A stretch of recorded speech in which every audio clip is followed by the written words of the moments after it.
So good morning everyone, मैं हूं अर्पित तिवारी और आप देख रहे हैं जैमिनी स्टडी और प्रैक्टिस सेट नंबर 28 हम यहाँ से स्टार्ट कर रहे हैं।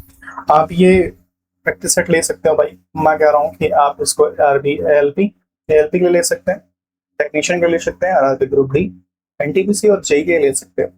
और मैं मात्र आपको 5 रुपए में, सिर्फ 5 रुपए में आपको मैं प्रैक्टिस सेट प्रोवाइड कराऊंगा। इसमें 100 प्रैक्टिस सेट है। 100 प्रैक्टिस सेट में 5 रुपए में आपको 25-25 क्वेश्चन मिलेंगे हर प्रैक्टिस सेट में। अगर आप प्रोवाइड परचेज नहीं भी करते तो फिर मैं आपको 100 प्रैक्टिस सेट यूट्यूब पे दे दूंगा। पीडीएफ चाहिए तो मैं 100 प्रैक्टिस सेट की बात कर रहा हूँ। कह रहा ऊंचाई या पहाड़ से गिर रहे किसी पिंड में किस प्रकार की ऊंचाई होती है। देखिए, यदि किसी कार्य में अगर किसी बात की जाए भैया, कार्य करने की क्षमता गति के कारण होती है, तो यह गति ऊर्जा होती है। जब किसी वस्तु में किसी विशेष दशा स्थिति कार्य करने की क्षमता होती है तो उसमें जो होती है स्थिति ऊर्जा होती है। जैसे मैं हाथ उठाया हूं ऊपर किसी को मारने के लिए, जैसे पापा ने मेरे पे हाथ उठाया मारने के लिए, तो उसमें क्या है, एक क्या है, स्थिति ऊर्जा है, उसमें संरक्षित है स्थिति ऊर्जा है। स्थिति कार्य करने की क्षमता होती है, उसे स्थिति ऊर्जा ही कहते हैं। यदि ऊंचाई से गिर रही है, यदि हाथ चल गया है थप्पड़ मारने के लिए, अथवा पहाड़ से गिरते हुए किसी पिंड में गति ऊर्जा स्थिति ऊर्जा दोनों प्रकार की होती है। ठीक है, गतिज और स्थिति ऊर्जा दोनों प्रकार की इसमें होती है। क्वेश्चन नंबर 2 देखिए, यदि वायु में जल वाष्प की मात्रा अधिक है तो वाष्पीकरण की दर पर क्या प्रभाव पड़ेगा? क्या प्रभाव पड़ेगा? घटेगी। देखिए, कह रहा है यदि वायु में जल वाष्प की मात्रा अधिक है तो वाष्पीकरण की दर क्या होगी? घटेगी। गर्मियों में जल नदियों, तालाबों और समुद्र आदि से वाष्पीकरण द्वारा वाष्प बनकर उड़ता है और गर्मियों की अपेक्षा सर्दी में जल की वाष्पीकरण दर कम होती है। कह रहे गोलीय दर्पण की परावर्तक क्षमता कौन सा था भैया? परावर्तक क्षमता का केंद्र बिंदु क्या है? कह रहा है केंद्र बिंदु क्या है? केंद्र बिंदु क्या कहलाता है? वक्रता केंद्र, ध्रुव, फोकस या मुख्य अक्ष क्या कहलाता है भैया? उसको कहते हैं ध्रुव, पोल कहते हैं। क्या कहते हैं उसको? पोल कहते हैं भैया। ठीक है, वो पोल है। क्वेश्चन नंबर 4, किसी लेंस का उपयोग निकट दृष्टि दोष मायोपिया को ठीक करने के लिए, निकट दृष्टि दोष मायोपिया को ठीक करने के लिए किया जाता है। किस लेंस का उपयोग पूछ रहा है? किस लेंस का उपयोग मायोपिया को ठीक करने के लिए किया जाता है, बताइए। क्वेश्चन नंबर 4, देखिए अवतल लेंस है जो है, इसको मायोपिया को ठीक करने के लिए आता है। अवतल लेंस, अवतल लेंस का उपयोग निकट दृष्टि दोष जैसे मायोपिया कहते हैं तो पीड़ित लोगों के लिए किया जाता है। निकट दृष्टि दोष से पीड़ित व्यक्ति को निकट की वस्तु तो दिखती है लेकिन दूर की वस्तु नहीं दिखती है। दूर दृष्टि की दोष की दूर की दिखती है लेकिन निकट की नहीं दिखती। ठीक है। क्वेश्चन नंबर 5 कह रहा है कि 10 ओम और 15 ओम के दो प्रतिरोध समांतर क्रम में 3 वोल्ट बैटरी से जुड़े हुए हैं। 3 वोल्ट की बैटरी 10 और कितना 15 है। मैं कहूँ R1 1/R कितना होगा भैया? आपको दिख रहा है कि नहीं? एक मिनट रुक जाइए, कलर चेंज करने दीजिए।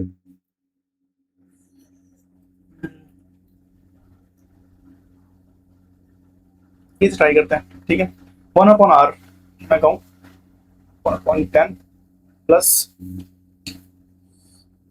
1/15 इसक्वल टू क्या हो जाएगा भैया? अगर इसका एलसीएम लेंगे तो क्या होगा? 15, 150, 10, 15 और इसके कितना हो जाएगा? 10 कितना हो जाएगा? 25 हो जाएगा।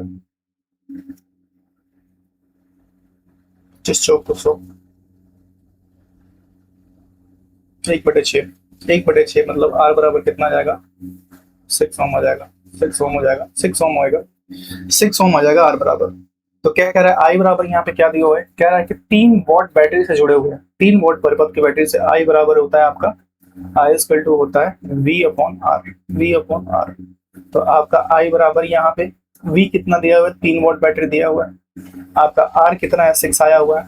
अगर इसको डिवाइड करेंगे तो 5 6 30 आएगा, 0.5 एम्पियर।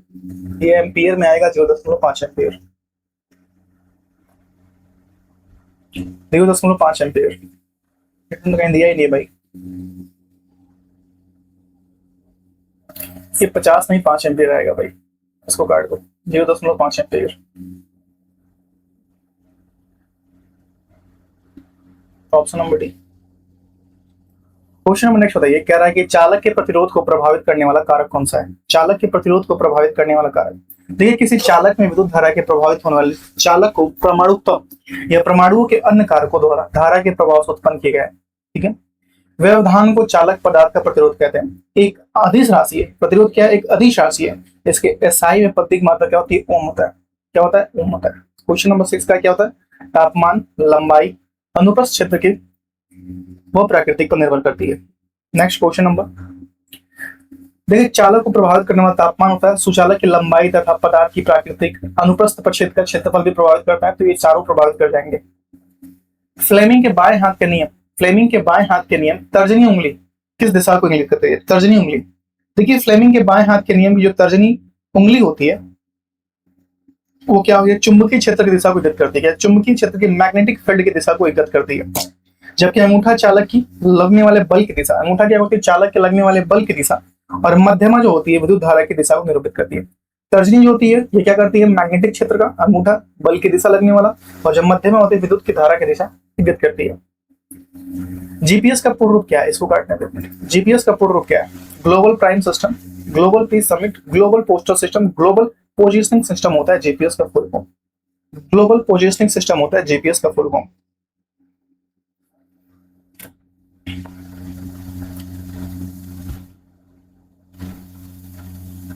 क्वेश्चन नंबर आपका भैया 8 तो दिया ही नहीं है, 9 नहीं दिया है।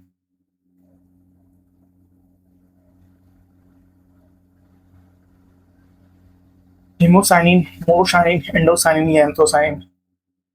देखिए, मुझे 9 नहीं पता क्या क्वेश्चन दिया यहाँ पे। देखिए, अगर मैं बात करूं तो हीमोसाइनिन क्या होता है? रक्त में नीला रंग बनता है, रक्त को नीला रंग बनता है जिसमें लोहे के बजाय तांबा मौजूद होता है। जैसे ऑक्टोपस में हीमोसाइनिन किसमें होता है भैया? ऑक्टोपस में होता है। मकड़ियों में, अच्छा आ रहे, मकड़ियों में होता है। मकड़ियों के बाद से किसमें होता है भैया? केकड़ों में होता है और बिच्छू में होता है नीला रंग का। आपकी अगर बात करें,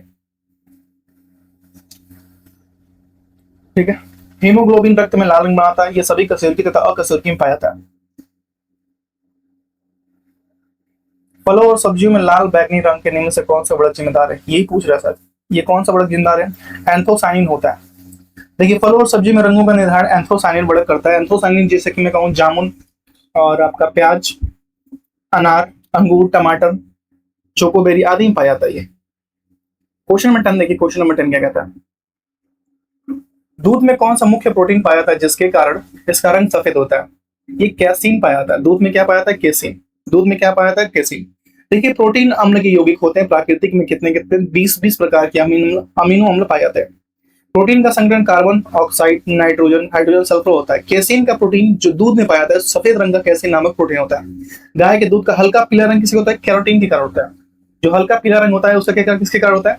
वो कैरोटीन के कारण होता है, कैरोटीन के कारण होता है। नेक्स्ट, आधुनिक मानव जाति का वैज्ञानिक नाम होमो सैपियंस किसके द्वारा लिया गया था? मानव जाति होमो सैपियंस भैया कार्लोस लिनियस द्वारा लिया गया था। बिल्ली का वैज्ञानिक नाम होता है फेलिस कैटस होता है, फेलिस कैटस होता है। अगर मेढक के वैज्ञानिक नाम की बात करें तो राना टिग्राना होता है, टिग्राना होता है, टिग्रीना होता है।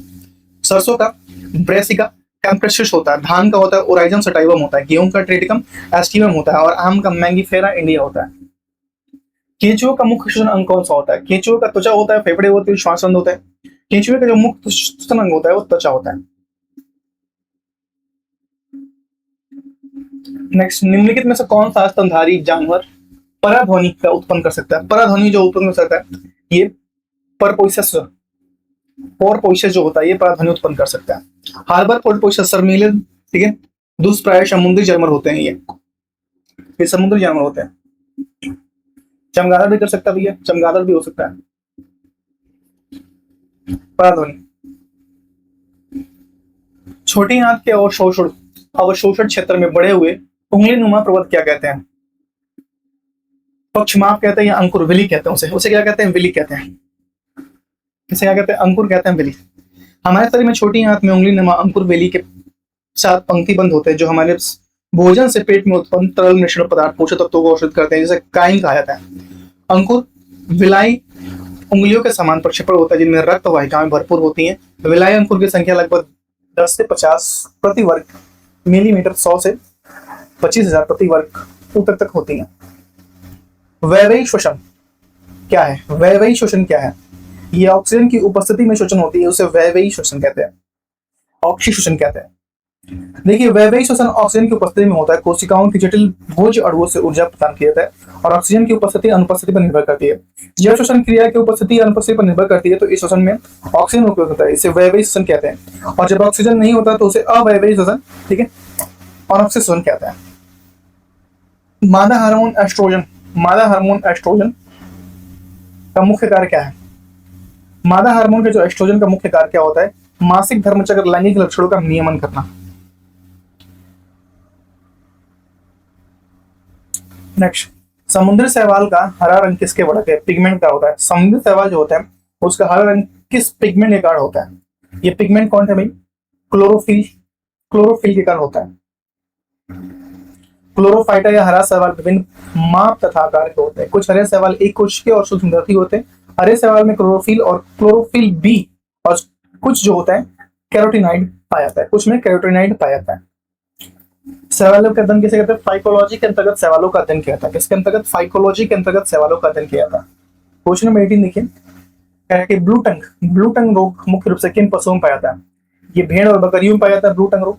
ब्लू टंग रोग किसमें पाया जाता है? जैसे भेड़ और बकरियों में। बीटीवी बोलते हैं इसे, क्या बोलते हैं? बीटीवी बोलते हैं ब्लू टंग डिजीज के अंतर्गत आता है। इसमें क्या करता है? रोग जो प्रभावित होते हैं, तेज बुखार होता है, अत्यधिक लार टपकना होता है, चेहरे और जीभ में सूजन हो जाता है, होठ व जीभ में सूजन के कारण जीभ नीली दिखाई देती है और पशु सुस्त होकर चारा छोड़ देते हैं। इसके अंत उनकी मृत्यु हो जाती है। इसका निदान टीके के माध्यम से होता है। कह रहा है CSO4 mg और MgSO4 प्लस CU अभिक्रिया में mg किस रूप में कार्य करता है? mg क्या कर रहा है? ये अपचायक क्रमक के रूप में कार्य करता है, ठीक है, रिड्यूसिंग एजेंट के रूप में कार्य करता है। हैलोजन समूह FCl और I में किस तत्व का परमाणु व्यास सबसे बड़ा है? देखिए, कह रहा है कि आपका फ्लोरीन, क्लोरीन, ब्रोमीन और आयोडीन में किस तत्व का परमाणु व्यास सबसे अधिक है? देखिए, आवाज सभी इनको किसमें ये 17 में रखा गया है। इसमें सम्मिलित रूप से हैलोजन कहते हैं। ये दिए गए विकल्प में आयोडीन का परमाणु व्यास सबसे बड़ा है।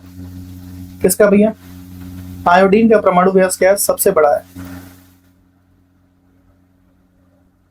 क्वेश्चन नंबर 11, चूना खुदाई के बाद दीवारों में कैल्शियम कार्बोनेट CaCO3 की पतली परत बनने की चमक आती है, वह सूत्र क्या है? कैल्शियम, बताइए।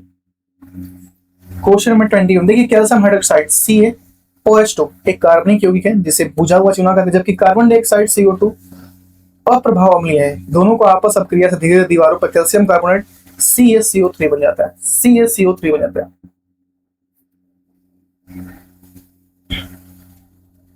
निम्नलिखित में से कौन सा हाइड्रोकार्बन का जटिल ठोस द्रव्य मिश्रण है जिसमें ईंधन के रूप में उपयोग किया जाता है? 22 नंबर क्वेश्चन कौन सा है? ये चारकोल है। कौन सा है? चारकोल है। क्वेश्चन नंबर 23 नंबर बताइए। 23 नंबर को होता है गैस वेल्डिंग में एथाइन जिसे एसिटिलीन के साथ गैस का मिश्रण उपयोग किया जाता है गैस वेल्डिंग में। देखिए, समानता वेल्डिंग प्रक्रिया में एथाइन जैसे एसिटिलीन तथा ऑक्सीजन गैस का मिश्रण का प्रयोग किया जाता है। गैस वेल्डर में ऑक्सी एसिटिलीन वेल्डिंग के नाम से जानते हैं। जैसे ऑक्सी एसिटिलीन वेल्डिंग के नाम से जानते हैं, तो ऑक्सीजन के साथ बनाया जाता है। गैसों में कैल्शियम कार्बाइड पर जल की अभिक्रिया द्वारा बनता है, जो बड़े बड़े सिलेंडरों में एसीटोन नामक पदार्थों के साथ संग्रहित किया जाता है।